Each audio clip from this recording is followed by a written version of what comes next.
ಈಗ ನಾನು ನಮ್ಮ ಫುಡ್ ಸಪ್ಲಿಮೆಂಟನ್ನ ಕೊಡ್ತಿದ್ದೀನಿ. ಅದು ಸೈಡ್ ಇಫೆಕ್ಟ್ ಆಗುತ್ತೆ ಅಂತ ಕೆಲವೊಬ್ರು ತಲೆಯಲ್ಲಿರುತ್ತೆ. ಸೈಡ್ ಇಫೆಕ್ಟ್ ಯಾವ ರೀತಿ ಆಗಲ್ಲ, ಯಾವ ರೀತಿ ಆಗುತ್ತೆ ಅಂತ. ಸೊ ಇಂಗ್ಲೀಷ್ ಮೆಡಿಸನ್ನ ತಗೊಂಡ್ರೆ ಸೈಡ್ ಇಫೆಕ್ಟ್ಸ್ ಕೂಡ ಬರುತ್ತೆ. ಇಂಗ್ಲೀಷ್ ಮೆಡಿಸನ್ ತಗೊಳ್ತಾ ಸೈಡ್ ಎಫೆಕ್ಟ್ಸ್ ಕೂಡ ಬರುತ್ತೆ, ಹೌದಾ? ಸೊ ನಮ್ಮ ಕ್ಯಾಪ್ಸೂಲ್ಸು, ನಮ್ಮ ಫುಡ್ ಸಪ್ಲಿಮೆಂಟ್ರಿ, ನಮ್ಮದು ಒಂದು food supplementary with Ayurveda. Sir Vishwanath ಅವರು ಎಷ್ಟಿದೆ ರೀ ಅದು ಟೋಟಲ್? ಏನು ಸರ್, ಒಂದು ನಿಮಿಷ. 1 2 3 4 5 6 7 8 9 10 11 12 13, ಹೌದಾ ಸರ್? 13 ಟ್ಯಾಬ್ಲೆಟ್ಸ್ ಇದೆ, ಎಣಿಸಿದ್ರಾ? 13 ಇದೆಯಾ, ಕರೆಕ್ಟಾ? ಓಕೆ.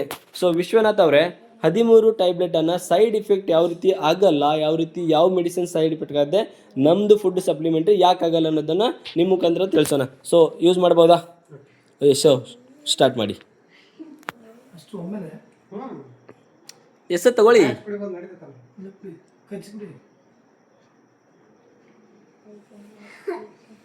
ಆರಾಮಾಗಿ ಏನು ತೊಂದರೆ ಇಲ್ಲ. ನೀರು ಕುಡೀರಿ. ನಮ್ಮ CMD ನೀರು ಕುಡೀರಿ. ಹಾಂ, ನಮ್ಮ ಮಿಲ್ರನ್ಸ್ ಇರುವಂಥ ನೀರು ಕುಡೀರಿ. ಆರಾಮಾಗಿ ಕುಡೀರಿ, ಏನು ತೊಂದರೆ ಇಲ್ಲ. ಎಸ್ ಸರ್, ತೊಗೊಂಡ್ರಾ ಅವರು? ನಿಮ್ಮ ಮುಂದೆ ತೊಗೊಂಡ್ರಾ? Okay, thank you.